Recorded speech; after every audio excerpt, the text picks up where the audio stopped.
Hey guys, welcome back to Uncover Skincare. This is a platform where we aim to demystify skincare to help you uncover your beautiful skin.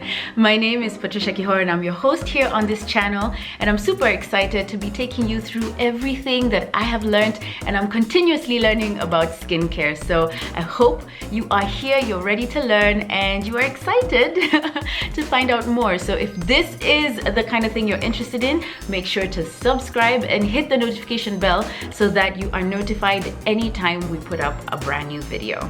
Now, this video is a part of the Skincare 101 series, and today we will be talking about hyperpigmentation. So what is hyperpigmentation? I'm sure you've come across this word and it sounds like such a big word, but it really comes from the word pigment and hyper, which is like a lot, more, fast, many. So hyperpigmentation is really just having more pigment than usual. Essentially, it's also excess melanin forming deposits in certain parts of your skin. Skin color is affected by so many things, but the number one factor that affects skin color is melanin. And this is a group of natural pigments found in most living organisms. Now, hyperpigmentation happens to everyone, from light-skinned people to dark-skinned people, Caucasian people, African people. If you are a human being, then you have melanin and you are subject to hyperpigmentation. So for instance, one of the Uncover founders has sunspots on her arm, and if she sits in her car with her arm like under the sun, like her sunspots will immediately start to get darker. So some people are prone to it, some people it happens faster, some people it's slow. I mean, even tanning is a form of hyperpigmentation. And of course, the sun is like the number one cause of hyperpigmentation because it encourages the production of melanin through cells called melanocytes. So if you sit in the sun, you will get darker. It might be fast, it might be slow, but it's definitely going to happen because the sun does trigger melanin production. Africans or people of dark skin do have more melanin, and melanin actually protects you from the sun's UV rays. And that's why when you sit in the sun, you get darker because that's the skin trying to protect you. But it's a myth that people who are darker then don't need sunscreen. What it means is that you just have more melanin and it's doing more work to protect you, and it might take longer for you to get burnt by the sun, but you still do need sunscreen. So let me just say that here and now. Darker people, African people, black people do need sunscreen because you kind of need to help the body and work with it to protect you. According to the survey that we took, close to 1,000 of you did say that post-acne hyperpigmentation is your number one issue that you deal with 61% of you stating that as your number one concern. That means 2 out of 3 of you deal with post-acne hyperpigmentation as your number one concern. Can you see this spot right here? This is from a pimple that I had a couple of weeks ago. Every once in a while, I will have post-acne hyperpigmentation. And just like 2 out of 3 of you, it's something that I deal with as well.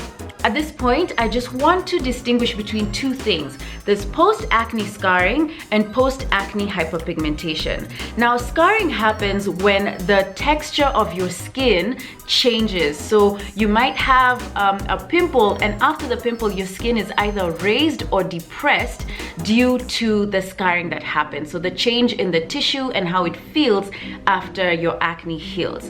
But post-acne hyperpigmentation happens when there's a discoloration or there's an increase in melanin after the inflammation clears up. So you could have post-acne hyperpigmentation without the scarring, or you could also have post-acne scarring without the hyperpigmentation. One is related to the color of your skin and the other is related to the texture or the feel of your skin. That's the main difference between post-acne scarring and post-acne hyperpigmentation. Post-acne hyperpigmentation is preventable, and even though it's a bit more challenging, it is treatable. So one, post-acne skin is really prone to hyperpigmentation because of sun damage. So it's so essential that you use SPF, sunblock, creams, sprays, anything, especially if you can find something that is SPF 30 and above. This will go a long way in helping you prevent or Treat Hyperpigmentation. It's also important that you use it daily. And if you're out in the sun, you have to reapply the SPF, which is something that a lot of people don't do. And it's recommended every 2 hours. 2, you really don't want to irritate your post-acne skin. It's so important to be kind and gentle and loving with your skin. So things like abrasive exfoliators are a no-no. So try as much as possible not to scrub your skin with exfoliants. When you scrub or irritate your skin, what happens is that it tends to produce more melanin, so it actually does make things worse. So be gentle, be kind to your skin, because this will work better to treat or prevent your hyperpigmentation.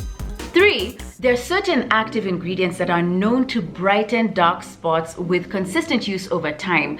One of the ones that is most known for this is vitamin C, and it really works to help brighten your skin, brighten dark spots. Also, retinoids are known to help because of the cell regeneration properties that they have. But the thing with retinoids is that you have to be so careful with use, especially here in Kenya, because it's very sensitive to the sun. So you have to use sunblock or sunscreen, sun creams when you're using retinoids, because if you don't, then your hyperpigmentation could actually get worse.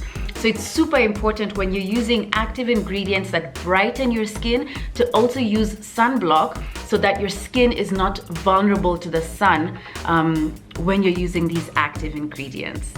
Finally, it's important to remember that there's nothing particularly wrong with hyperpigmentation per se.